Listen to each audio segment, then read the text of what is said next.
episode of the Tennis IQ podcast. I'm Brian Lomax. And I'm Josh Berger. For today's episode, we are going to be talking about the 2021 US Open. Um, on the men's side, Daniil Medvedev won his first Grand Slam, taking out Novak Djokovic, who was, as we'll talk about, trying to achieve something that hadn't been done in two different ways. Number one, trying to achieve the calendar Grand Slam for the first time in over 50 years since Rod Laver achieved that feat. Um, and number two, trying to surpass Rafael Nadal and Roger Federer, his two biggest rivals, and trying to surpass their shared. They each are at 20 Grand Slams right now, trying to surpass them for 21 to take the lead on the men's side in terms of the most Grand Slams. So that was on the men's side with Daniil Medvedev taking out Novak Djokovic, and on the women's side, Emma Raducanu um, took took out Leylah Fernandez, where two teenagers who really not came out of nowhere, but certainly were lower ranked. Both were unseeded in the tournament, and there's a lot of themes that have to do with the mental game that we'll talk about as it relates to each of the champions and also the finalists, and what we'll talk about what we as sports psychology professionals, as coaches, as tennis players can draw from some of these experiences, because there's certainly a lot of teachable moments, a lot of valuable insights that we can take away from this tournament. I think, at least from what I could see, the 2021 U.S. Open was special in a lot of ways. I think there were a lot of very exciting matches, and I don't think, especially on the women's side, anybody could have predicted these two particular finalists, Leylah Fernandez and Emma Raducanu.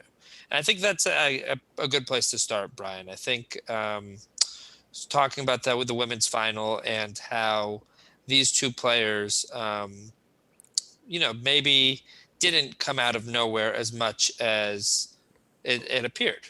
Um, where yes, they're both younger players. Radacanu was 18. Leylah Fernandez actually turned 19 during the tournament. And from one of my perspective, or one of my takeaways, I would say, is that that process, as you're working on that process, as you're putting in those long hours day in day out, you don't always see the results. The results might not always pay off immediately. You don't always see them. So by continuing to focus on that process, continuing to try to improve in different areas, sometimes you see that breakthrough, which is what I think we saw with both of them simultaneously, where Leylah Fernandez, it just seemed like she kept winning these really close matches against top players. Whether it was Naomi Osaka or Svitolina, um, and where Emma Raducanu took a very different path, and she she was the first qualifier to win the U.S. Open, to win a slam, I believe. And not only did she qualify, where instead of having to win 7 matches, she had to win an additional 3 matches, so she had to win 10 matches. But she didn't drop a set. She hardly played a competitive set the entire time. Um, so very different journeys to get to the finals, but very impressive in their own light, especially considering their age and their where they're at in their careers leading up to this point. And I think, I'm certainly excited to see what will come next for each of them. But Brian, what were some of the things that you took away from both of the finalists on the women's side? Well, with respect to Fernandez, you're right that while it may appear to maybe the average fan that this was out of nowhere, I just wanted to share a tweet that Mark Lucero, who's a WTA coach, he's a Boston College guy, um, that he tweeted out before the final or right before that final weekend, saying that the Fernandez run to him was not a surprise, and that he, Mark, is the kind of guy who shows up early at tournaments, and he noted that there's always one player and one coach there, and it's Leylah Fernandez, and that she has done the hard work to be in this position. So for him, not a surprise that she was there. And it just shows the amount of dedication that goes into this. And it's also, these are the things that the average tennis fan doesn't see. So yeah, it may appear to us that this is sort of out of nowhere, like where's she been? But this just might have been the moment for the breakthrough. I think with a lot of top pros, we do see breakthrough moments. I mean, somewhat. I mean, it's different. I'm not going to compare Leylah Fernandez to this person, but Pete Sampras, 1990 U.S. Open, was a breakthrough. He had not showed that level of skill and dominance until that time, and you know, from then on, he was a solid, more than solid after a couple of years, player in the top 10, top five. So in that regard, I think Leylah Fernandez is going to be around for a while. And it's just impressive her path to the final. So Osaka in the third round, 6-4 in the third.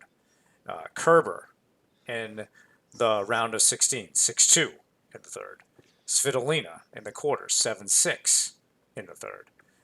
In the semis, Sabalenka, 6-4 in the third. And it just shows this amazing ability to succeed in these clutch moments. And for anybody who watched the end of those matches, what did we see from her? We saw this excitement. She's really pumping herself up, playing to the crowd. I thought she did a good job of that. Almost a la Jimmy Connors, 80s and 90s. Getting the crowd into it and so forth, and the crowd loved it. She obviously became a fan favorite during this. So I think she's a great person to have on the stage, and let's hope that she continues that. As far as Radacanu goes, you're right, Josh. I mean, 10 matches, straight sets, and in the main draw, no one got to 5 games. I mean, that's amazing for someone who's a qualifier. I think the thing I like about her game, I mean, she appears to be pretty grounded out there. Not a lot of negativity. In fact, both players, not a lot of negativity at all. And Fernandez, in some ways, remarkable because she is showing some of this positive emotion after points, but there's never any negativity there.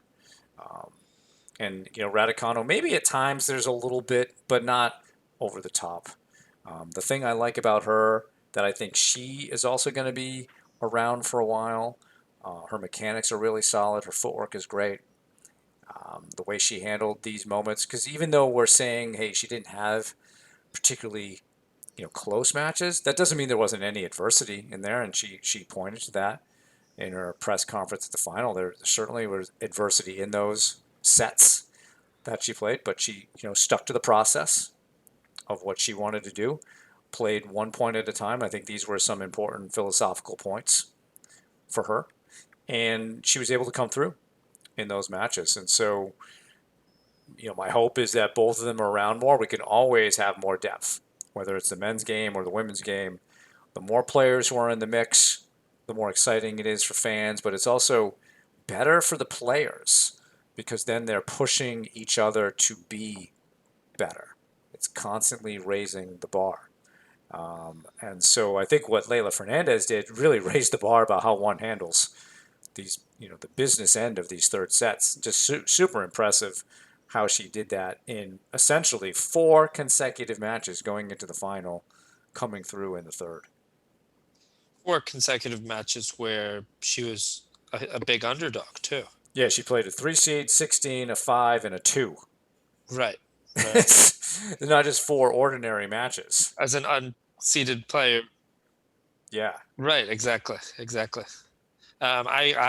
One quote or one moment that I took away from her run was actually after she beat Naomi Osaka in the on-court interview where they asked her when did you start believing this was possible? When did you start believe that it was possible to beat Naomi? Was it in the third set? Was it after winning a set?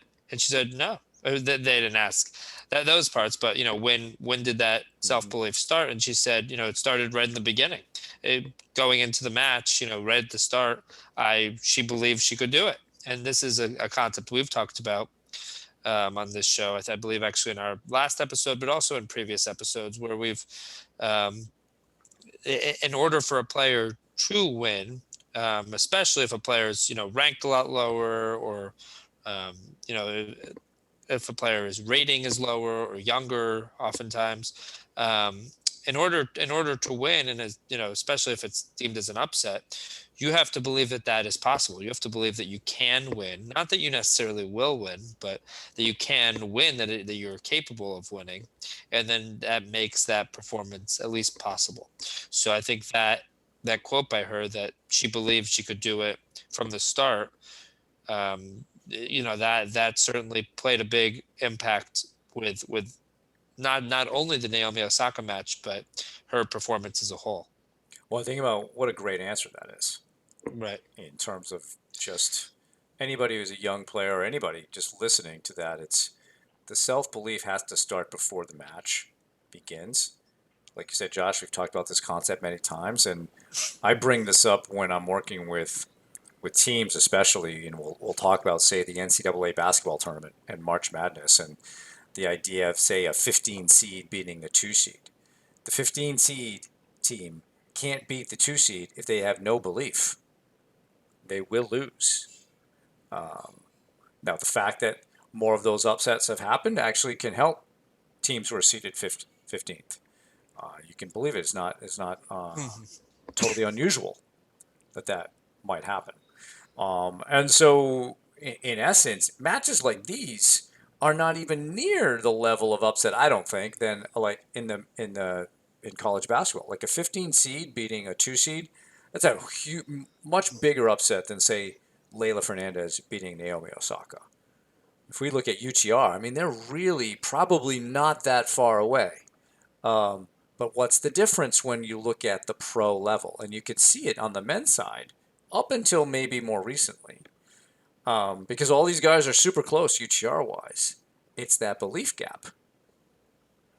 If you believe you can do it, then you have a much better chance. But if you really don't, and up until I would say this past weekend, we haven't seen other players outside of the big three that are younger, right? Because we've had Wawrinka, Cilic, Del Potro. They've won some Grand Slams and they've won big matches against the big three. But from that current generation of Tsitsipas, Team, Medvedev, Zverev, they haven't had that Grand Slam success yet against the top guys. I mean, Team has beaten Djokovic, I think, at the French maybe once or twice in the semis, but not he hasn't been able to do it in a final. And I do think there's a belief gap there, and Leylah Fernandez crossed that belief gap, and I think now Emma Raducanu has crossed that belief gap. And her path was different. She didn't have to sort of run the gauntlet of all of these seeds that Fernandez did, but you can't get into a U.S. Open final, regardless of who you're playing, and win it if you don't believe you can do it. Exactly. Exactly. It's a necessary ingredient for that high performance, for achieving something special, as she did not only once in that match, but constantly throughout the tournament. Right. Um, I think I think with her, it's obviously that hard work that led her up to that point. It's that self belief. It's that fighting spirit after each point there that you saw.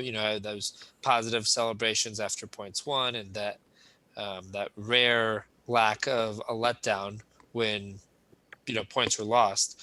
I think we've seen that generally when players have these emotional positive emotional outbursts, there, more often than not, it also happens on the negative side, where you can, it's easy to get negative, where if a player is more even keel, they tend to stay, more neutral regardless of what's going on.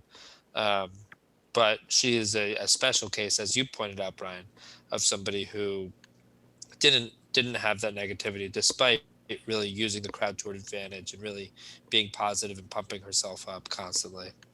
Um, I actually have some quotes here from Emma Raducanu, um, that were actually tweeted out. I should give credit by Dr. Josephine Perry, um, just just recently, just a few days ago. And here are some of these quotes, and I think from at least a few of these, there's 6 quotes here. We can there's certainly some themes here. The first one is I'm just taking care of what I can control. I think pretty straightforward. Um, as well as I'm on my own journey. Um, That's a good one, Josh. Maybe just stop there too, is yeah, because that's I think we've discussed the idea of trying to separate results from the person, right? The experience from the person. And when looking at tennis as a journey or as a, say, a life project, it's um, I think it's easier to process what's happening. It's not so much a part of your identity that, when wins and losses happen. It's something that you do, and it's kind of a sort of an existential psychology or existential philosophy type of view here. Um, but I think it's useful that if the more of us that could look at our tennis games as a journey that we're on or a project that we're working on, uh, the more rational and objective we can be on that journey. And I think you can also handle the successes and the failures even better. And I think that's what we're seeing from her. Reading the quotes after the tournament and how she's just enjoying her life and how it's going. I don't think she's getting too caught up in it. So I think she's got a really good perspective there. yeah, yeah, and I think also that philosophy that you're talking about prevents, or maybe not prevents, but lowers the chance of comparing yourself to Mm-hmm. other players, Mm-hmm. and maybe that leading to disappointment. I mean, Yeah. there's that quote that I think, and actually it's similar to another quote from this list, but that comparison is the thief of joy. Joy. Yeah. So that if somebody else is making their breakthrough, or somebody else is winning matches, or in a non-tennis setting, somebody else is having success in some way, or making more money, or whatever it is, it it makes you feel worse about yourself somehow. Um, so by reminding yourself that this is your own journey, your own path, there will be those ups and downs, and those those great moments, and maybe those down moments. Um, I just think it's a really important reminder, and I Yeah, think it's a important perspective to have. for sure. So I guess I'll go to the fourth quote, because it definitely relates to what we're saying, which is to compare yourself. This is again from Emma Raducanu.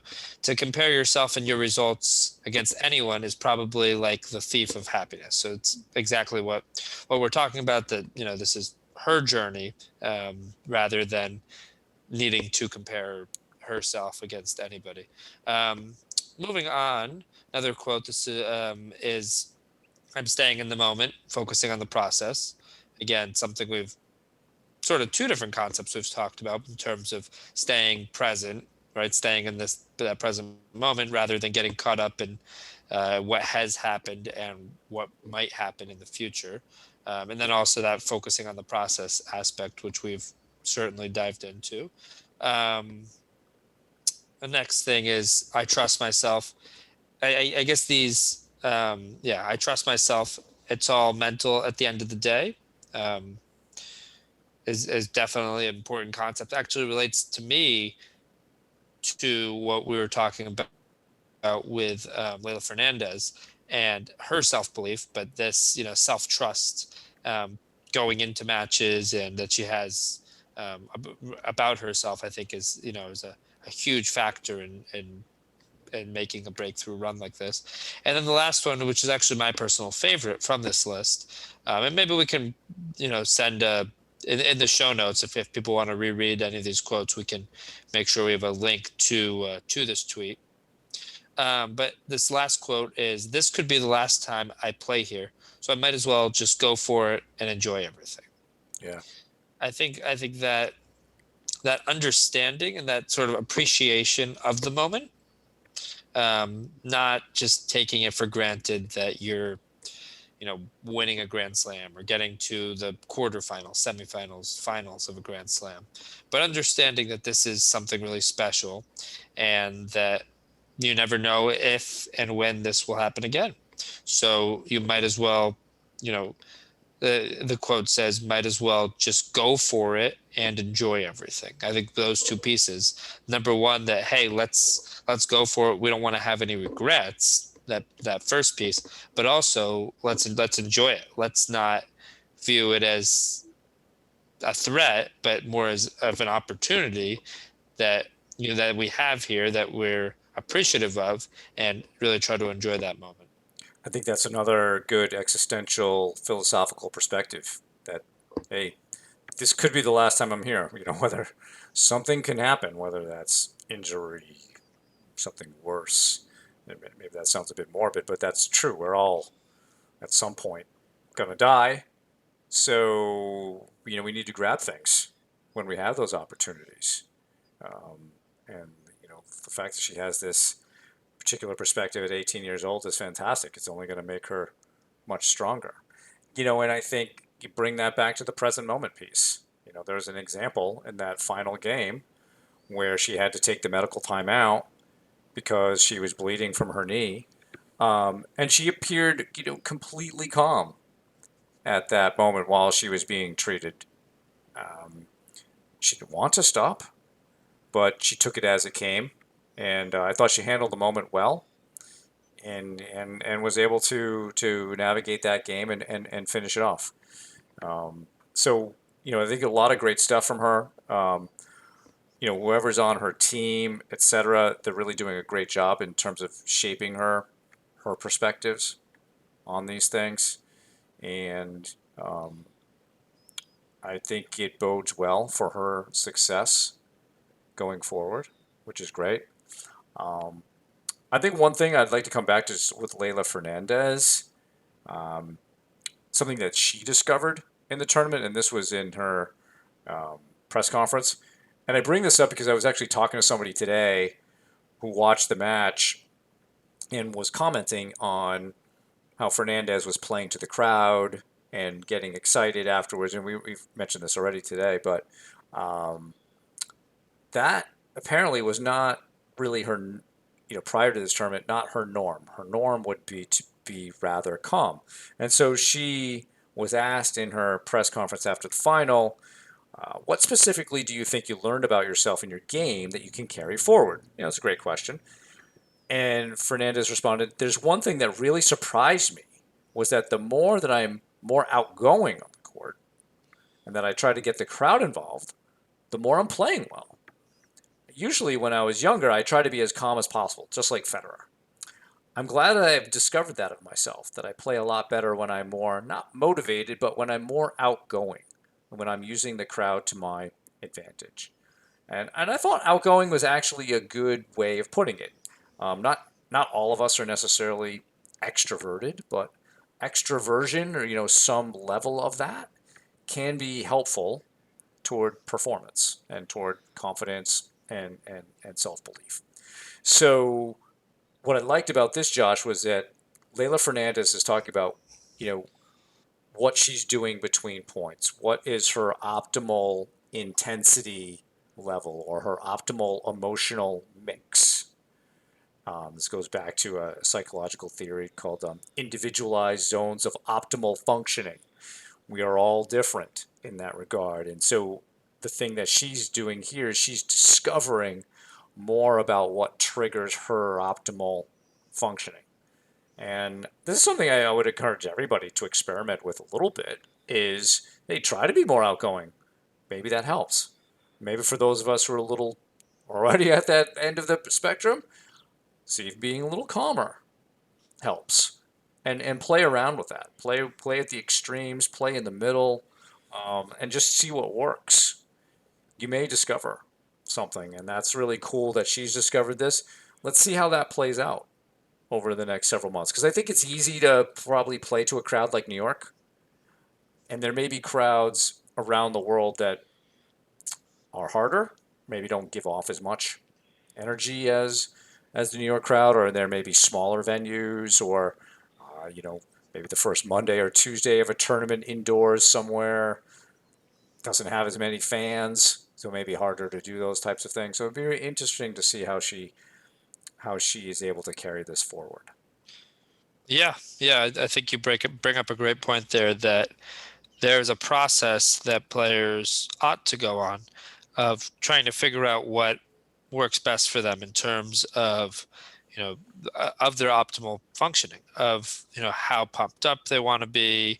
I mean, and you see different players being successful with this at different levels, right? Yeah. Like a Federer, who for the most part is pretty even keel, or like a Borg, something like that, where you relate that to maybe a McEnroe or a Nadal, or what we saw from Fernandez during this tournament, where is a lot more on the other side of the spectrum. And actually, this reminds me a little bit in a different way of our conversation with Jeff Greenwald, where we talked about playing loose and how you want to be able to tinker around with some of these different feelings. Like, okay, this is what, maybe in practice you say, okay, this is what playing really tight feels like. And you try to play a few points feeling really tight as possible, clenching your muscles. And then you want to play some points feeling as loose as possible, maybe too loose in some ways. And then you want to figure out what's your optimal um, optimal zone for how loose or how tight you want to be. And it's the same. It's the same as in terms of how pumped up you want to be. So it's and it's going to be different for each player. So I think there's that process of figuring out what works best for you, doing some tinkering during practice, doing some tinkering maybe during matches as well, where some matches, as you talked about with Leylah Fernandez, maybe in a new environment, maybe you're playing, maybe it's the conference tournament, or maybe it's a big rivalry match, or whatever it is. And maybe there's this is opportunity where, hey, I want to experiment with being, a little bit more amped up, a little bit more excited, and see how that works. That it might not work out to your advantage. You might have a tough time focusing and staying on track with what you're trying to do out there in terms of your strategy, in terms of your breathing, perhaps, in terms of some of these other aspects. Um, but it's certainly worth tinkering with and experimenting with to figure out what works best for you in terms of what zone you function best at. Yeah, yeah. So I think a lot of great lessons from the women's match. Perhaps we can begin to transition now to the men's final, Medvedev versus Djokovic. Yeah, I think some similar themes. I think certainly the self belief theme. If we look at Daniil Medvedev, first of all, talking about how winning the ATP finals last year was an important step for him. Um, this is his third Grand Slam final, so he's clearly learned some things from the first two. Not succeeding in those, and knowing that he's playing, a guy who's got a lot of history on the line, but a guy who he's got a ton of respect for. And he mentioned that it seemed every time he played Djokovic, Djokovic would be changing the tactics and can be very difficult to play in that way. Um, but I think even though there was a sort of a funny end to the Medvedev press conference where he was explaining his celebration of what he did, um, the fact that it was planned out, Josh, is an indicator to me that he knew he could win. Um, because I mean, how many of us would actually do that if you didn't think you could? And for those who haven't seen it or read it, it's worth watching. Him talk about it because it's kind of funny, and I think we were talking before. His personality is growing on me. I like that he's out there. He is trying to have some fun and make things interesting and so forth. And he's got a super interesting game. I mean, I don't think anybody could ever copy it. Uh, right? You're not going to teach those strokes or the way he moves and so forth. But it's really impressive what he did. I think his strategy was very interesting in terms of hitting a lot of softballs up the middle and then cracking some big shots at times, really changing up the rhythm on Novak. And so that was the thing that really showed me after the match that like he really believed he could win. He actually planned his celebration. But I think there was a lot of things that led up to that. Like you said, the ATP final, the previous Grand Slam finals. He's beaten Novak before.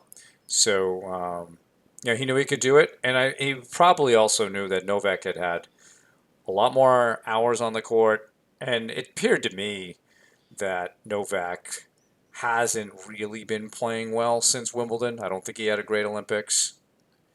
I think his level of play in this tournament was not as high.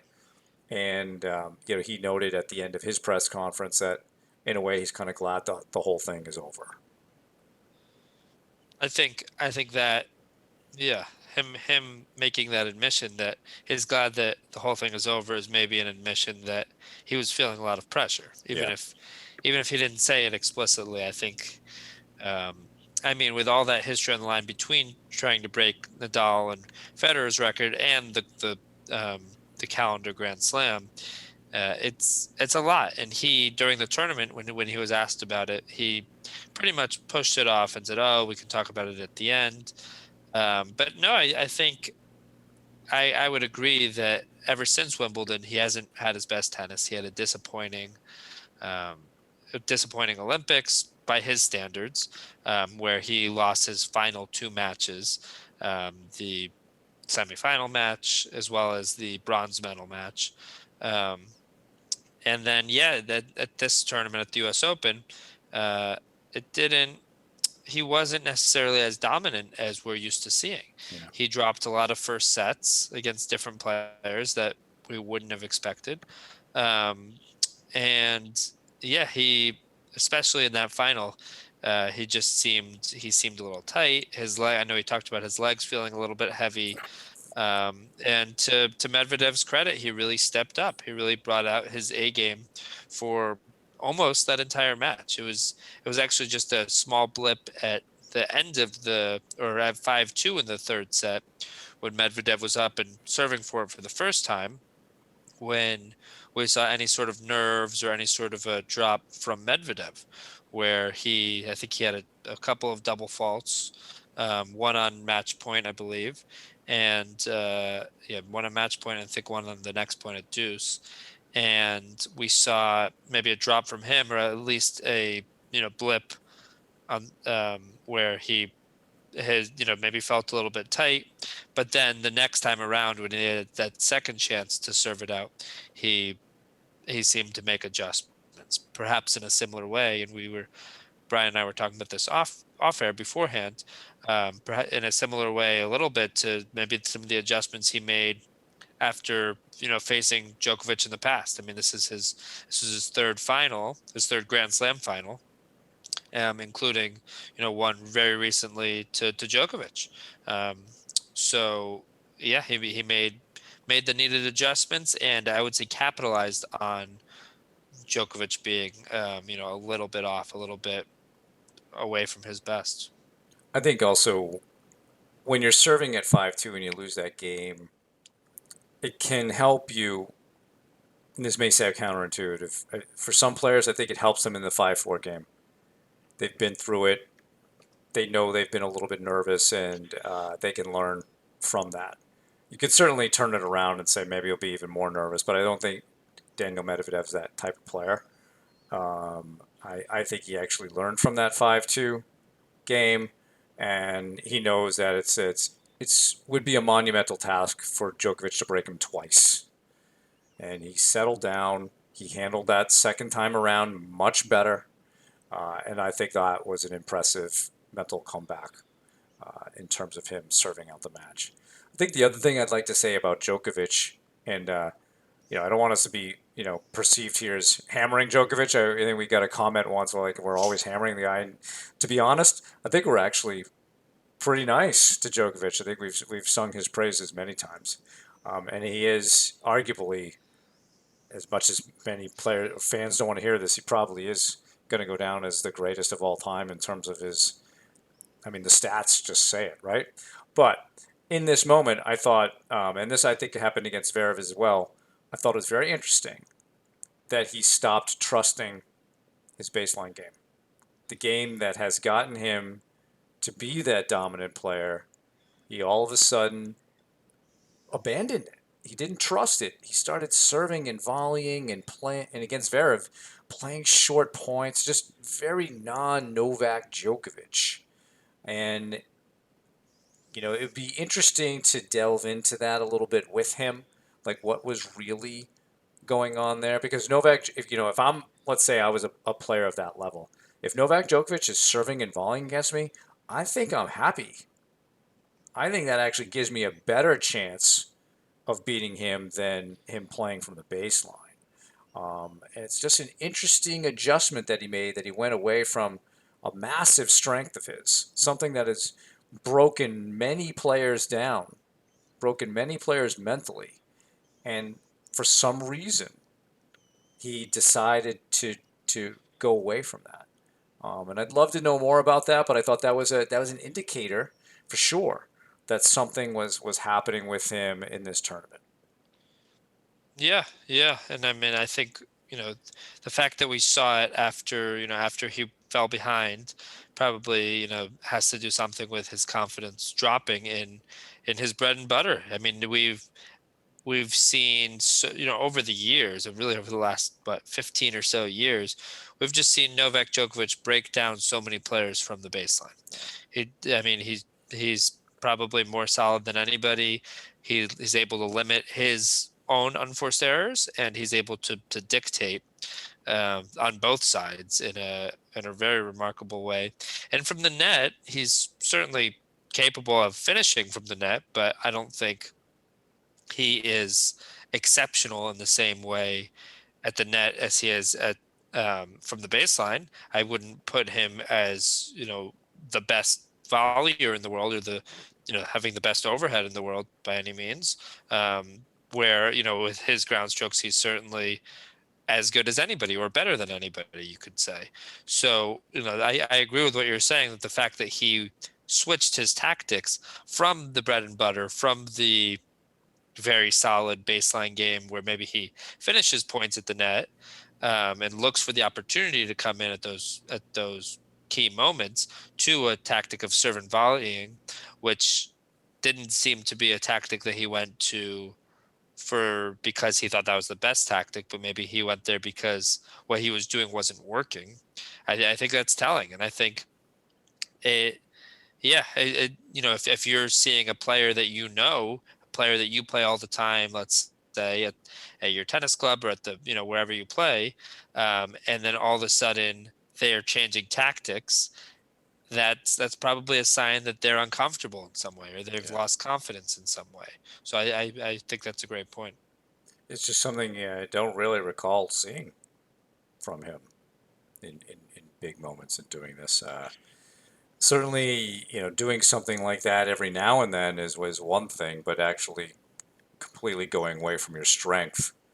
We've talked on this podcast in the past about when do you change your game, and or do you continue to try to improve your A game, and is that in itself a change? And so, um, yeah, I just wonder what we don't know the answer. We'd have to ask him exactly what he was thinking in those moments. Did he feel like that Zverev and Medvedev weren't going to break themselves, that he just didn't have what it took to get to those guys. So again, a belief thing, a confidence thing, leading to subpar performance on his part.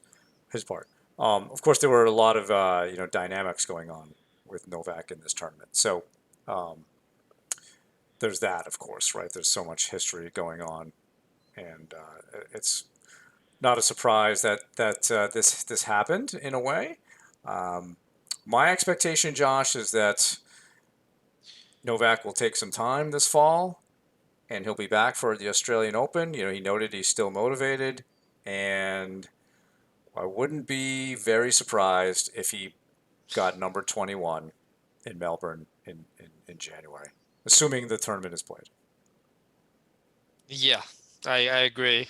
I wouldn't either. I don't think, yeah. I think, I mean, that's the tournament that he has really dominated. And yeah, I would agree. I think, yeah, perhaps a little time away from the sport, or, taking a couple of tournaments off could do a lot of benefit for him. Um, yeah, I think another thing that I noticed is, maybe with him feeling a little bit edgier, is some of the negativity that we saw from him during that final, in terms of, smashing the racket, in terms of it looking like he was about to, slam a ball into the stands, which obviously, him smacking balls has gotten him in trouble at the U.S. Open in the past. So I think, not only was the change in tactics a giveaway that uncomfortability, of that, drop in confidence, but also the negativity, the negative emotions that we were seeing, that we, perhaps we do see that from him at times more than some of the other players, but we also see the positive from him, where he gets really pumped up. He, has his celebrations. He's ripped his shirt off. I mean, he gets very pumped up. But that when that negative side comes out, not only is it almost a clue to their opponent that, either they've gotten to them or you've gotten under their skin, but it also gives, y- you either you've gotten under his skin or he's off of his game, number one. But number two, it gives confidence to your opponent. That's something I try to talk about with athletes, and teams as well, that through your body language, through the way that you are acting on court, you're helping your opponent by that. You're pumping them up, you're giving them confidence, you're saying to your opponent, hey, you're getting to me. Whatever you're doing is working, because I'm off. I'm frustrated. I'm pissed off, and I'm off my game, and I'm upset. Some players might look for an excuse at that moment, but when that frustration boils over, it's it's almost like a shot of confidence, or can be a shot of confidence to your opponent. So I think trying to have players understand that, at the club level, at college level, high school level, whatever it may be, helping players to understand that, hey, this doesn't just impact me and bring my performance down most of the time. It also is just a boost of confidence for my opponent.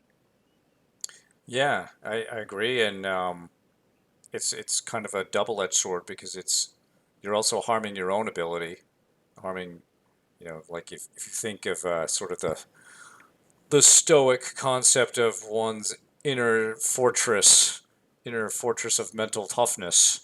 When you act that way, you're actually weakening your own, mental fortitude. You're weakening your own fortress. And at the same time, like you said, you're sending all this information over, and you're strengthening your opponent's mental fortitude. You're helping strengthen their inner fortress of mental toughness. And you got to know that kind of thing, that dynamic exists and is going on. And so it's super important there. I'm curious, Josh, what do you think about Daniil Medvedev now? I mean, he's now won his first Grand Slam. He seems supremely confident. He also made the final of the Australian Open last year. So clearly that's a surface he's good on. He's noted out how much he likes hard courts. Um, yeah, what do if you were to prognosticate for, 2022, what do you see for him? Big things, definitely big things. I mean, I think this we talked about on the women's side, it being a breakthrough. Yeah, he's had his breakthrough moments in the past. I mean, I think of 2019, where he went on such a long winning streak over the summer, over those summer months, winning a number of hardcourt tournaments in the U.S. Open series leading up to the U.S. Open, and then going all the way to the final, where he brought Nadal to 5 sets and ultimately lost. So he's had other breakthroughs in terms of that, in terms of making it to his second final, at the Australian Open, in terms of winning the um, year-end championships. But when you win a Grand Slam, especially, I will say, over a member of the Big Three, which hasn't really been done before by a younger generation member. Right. Um, so this is the first time that that has happened. So when you win a Grand Slam, it's a different level. It's a different type of a breakthrough. Um, so I think that's part of it. Him being also number two in the world, just behind Novak, who he just beat in this final in straight sets. So I think he's going to draw a lot of confidence from this, I would expect.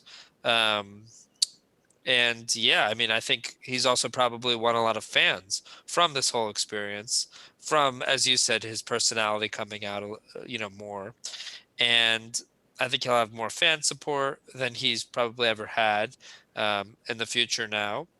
And yeah, I'm excited to see what he can do. I mean, his game may look a little bit awkward at times. I saw a great clip of some of the different forehands that he hit, some of which, not looking like a player who just won a Grand Slam or, is number two in the world, but looking a bit awkward at times. But as you said, the way he covers the court, the way he serves is, I'd put up there with almost anybody. His consistency from the baseline, Yeah. which I would actually compare to Djokovic's, and just his flexibility as well in terms of playing defense and getting to balls and getting one more ball back and extending the length of the rally.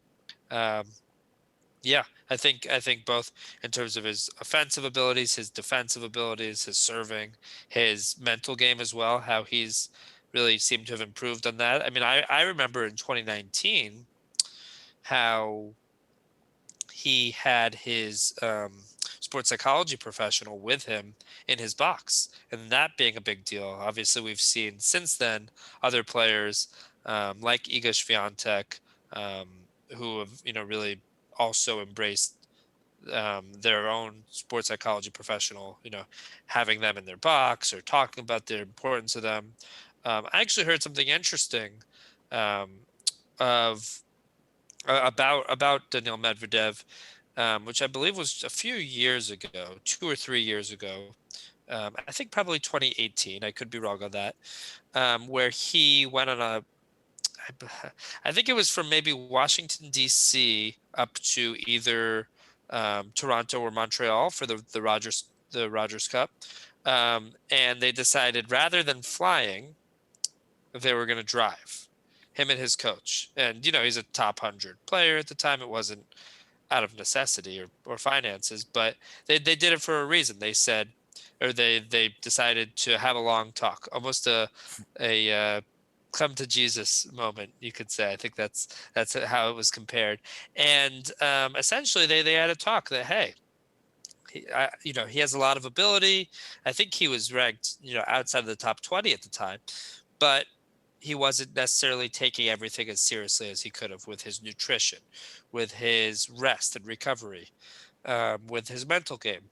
And from what I heard, that from what I heard but from the commentators covering him, that was sort of that turning point that really made him increase his commitment level and ultimately seemed to lead him on this path to where he's at right now, where he's, now this is his third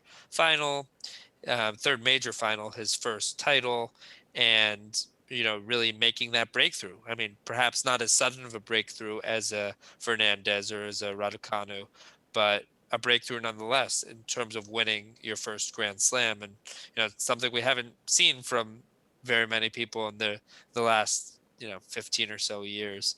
Um, It's it's really, we can actually count them on on what, one hand, in terms of, other than people who have won three on the men's side, in terms of Murray and Wawrinka, it's Team. Most recently, it's Cilic, it's Del Potro, Yeah. and that's it. And Team is closer to him in age, but certainly Cilic and Del Potro are of a different generation. So yeah, it's very groundbreaking, and I expect a continuation of big things. And yeah, I would expect him to I would say win a major, at least one, next year. And also, I mean, I'll make one more point. I know I've been saying a lot here, but he had never won a match at Roland Garros going up to this year, and I believe he made it to the quarterfinals, something like that, Maybe. right around there. You could look that up. Um, and I remember he was even joking about it. I think he'd made a tweet that his goal for the season, maybe, or his goal was to win a match at Roland Garros. Um, I believe he hadn't even won that many clay court matches going leading up to this year's tournament. Did you check that? Yeah, so he did get to the quarters. He lost to Tsitsipas in straight Uh-huh. sets, but Yep. a good win over Cristiano Garin of Chile. Yep. Yep. And yeah, I mean, I also think that run there says something about him. I mean, we've talked about how playing on different surfaces can improve your game as a whole. Yeah, Playing singles or doubles can improve your game, and the reverse as well.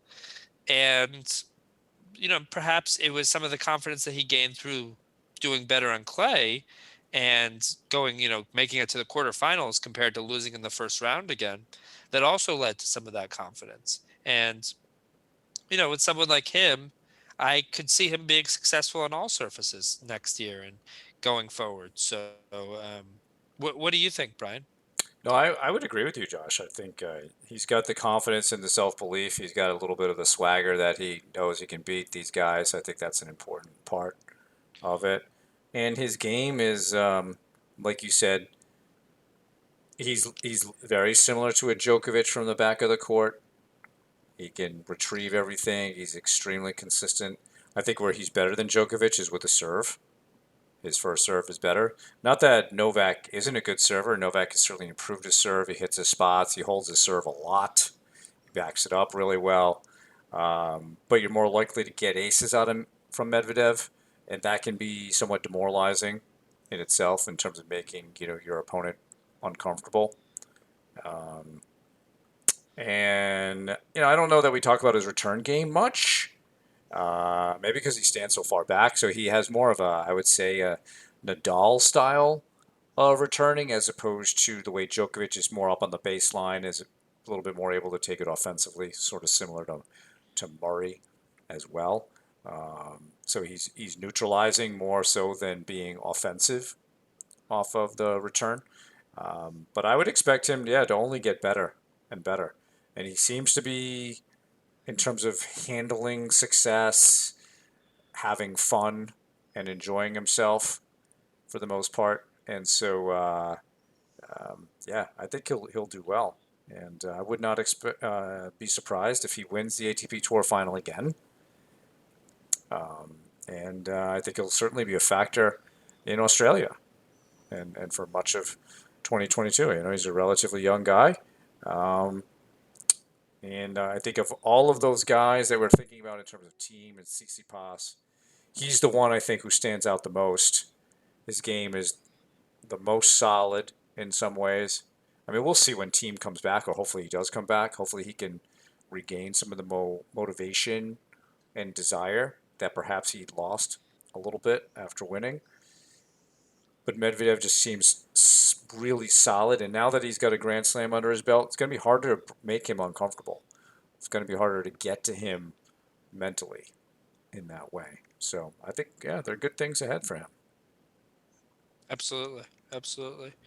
Any last themes that you took from from the matches, from the U.S. Open, or any moments in particular that you found notable from a mental perspective, a sports psychology perspective?